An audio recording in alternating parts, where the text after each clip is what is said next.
Hello everyone, my name is Constantine Meletiou. I'm the president of GMM Fund Management. I'm very happy to be here and discuss with Scott. Hello, I'm Andreas Matsas, portfolio manager and executive director of GMM Fund Management. It's great to be here.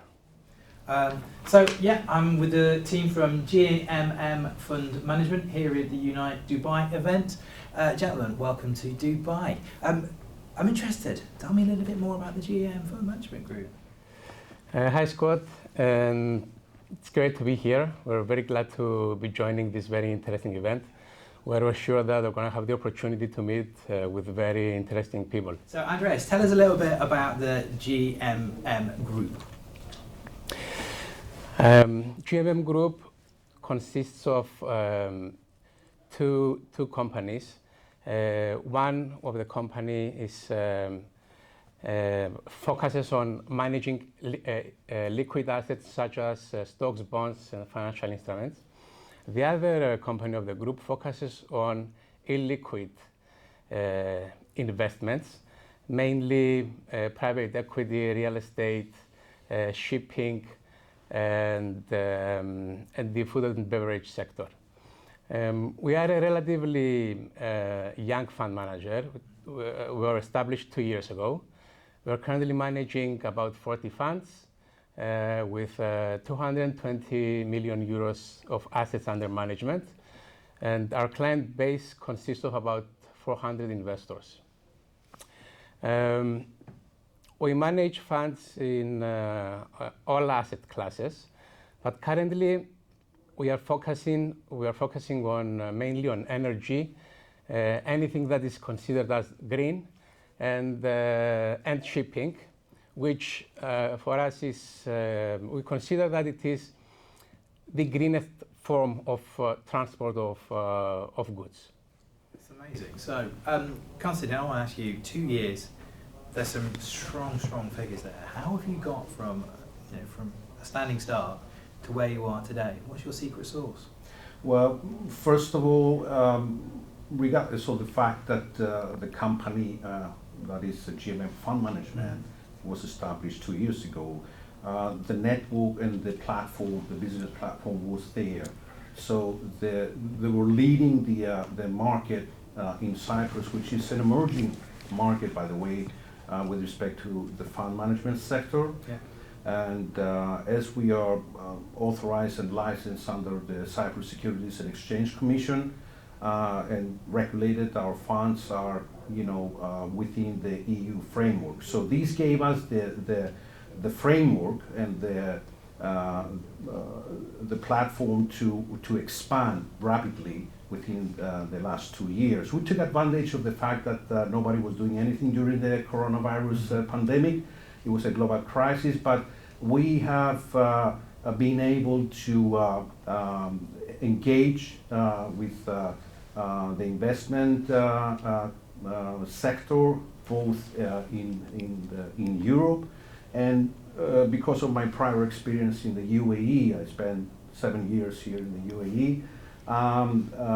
We have included in our strategic business plan to come and source capital in this region.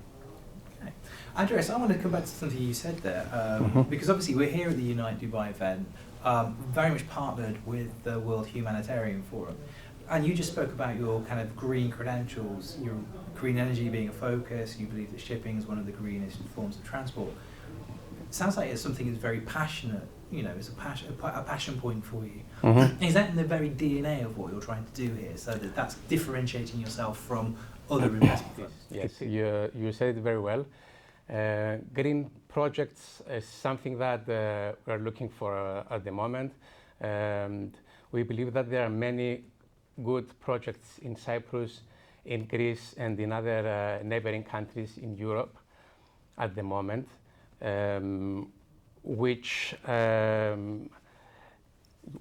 will provide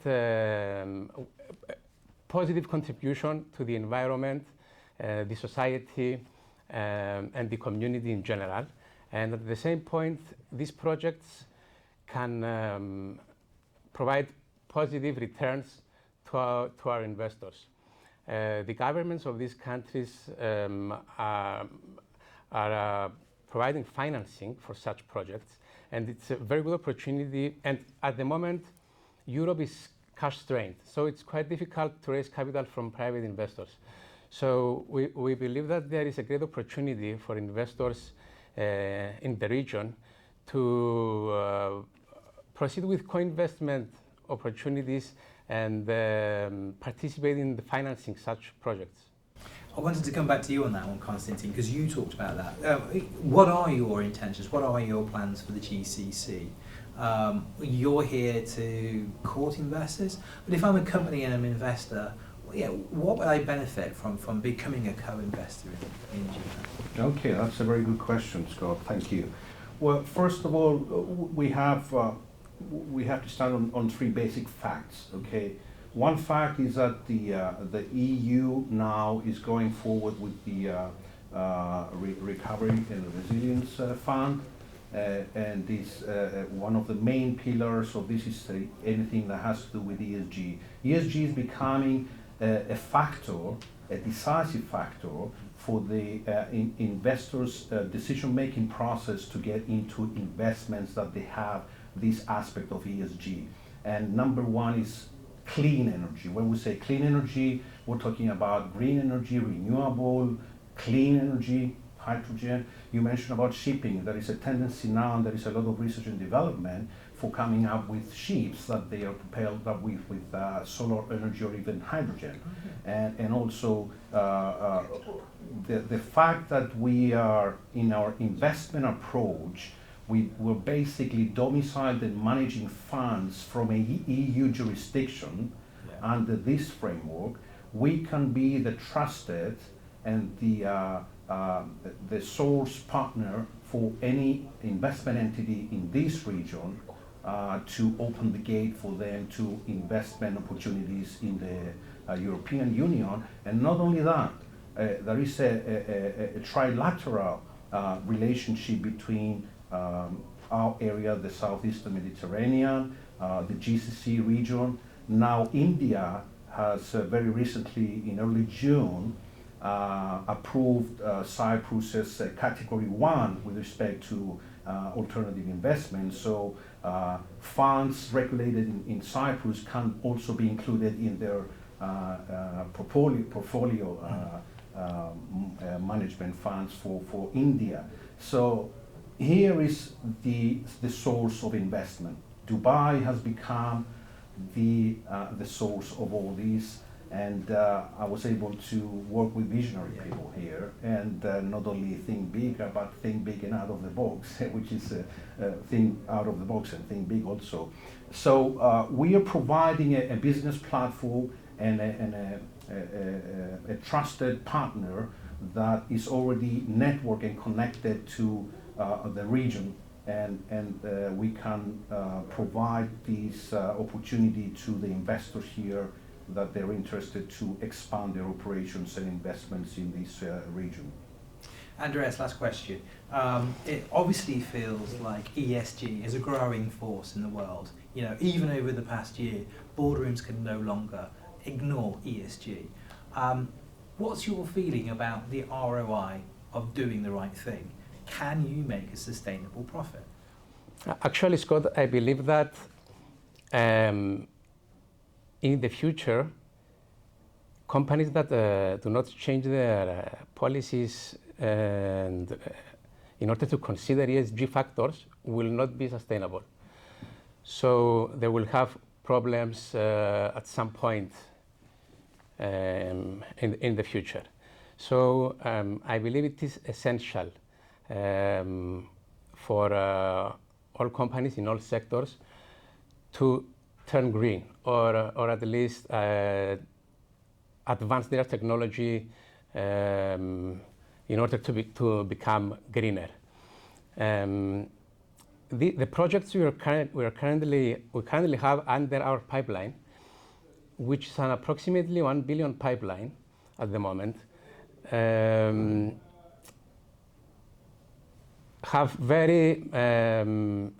show that they have very promising returns, and I cannot give you a number right now. some of the projects we're examining have innovation technology, which is currently being developed. So you understand that everything new has a great upside and great potential. Great. And I'm super excited around this. I firmly believe in the ROI of doing the right thing. I was speaking with Bob Moritz, the global chairman of PwC recently, and he basically said, look, ESG is coming, and boardrooms need to get on board because there is literally no way they can they can ignore this anymore. What's your feeling around that, Constantine? Absolutely correct. I totally agree with this statement. I think we're going towards the ESG as the guiding factor for the investors, whether they are opportunistic or strategic investors, it doesn't matter, but we're going towards a framework that ESG is going to be a controlling factor to decide to invest. So the mature projects under ESG initiative that we are analyzing, they can provide a very good return on investment, and GMM Fund Management can be the partner to basically establish local alliances and strategic partnerships for technology transfer. And we can use the reverse investment process. In other words, we can implement initially through our funds any implementation of innovative technology for the first couple of years until we get it up to the level where we can basically transfer the technology in this area. Both regions have similar, let's say, talking about, for example, solar energy. Both regions have similar environmental conditions, and the solar energy power and the solar energy harvesting index is pretty high in both regions. So once we establish and we commercialize this technology, which is a leading edge technology, then we can transfer the technology into this region. And I'm sure the serious powerhouses like Mubadala, I had the opportunity to work with them, Masdar and Shua and other entities, they're seriously considering, and as we speak, they're currently investing billions of dollars into this aspect. So the green energy and the ESG factor is a controlling factor, and it's going to be the one that is going to guide all the investments that they think of green in general. As you mentioned about DNAs, a lot of companies really are adopting this approach. Andreas, Constantine, pleasure talking to you, and I wish you well with your vision. Thank you. Thank you very much. Thank you, Scott.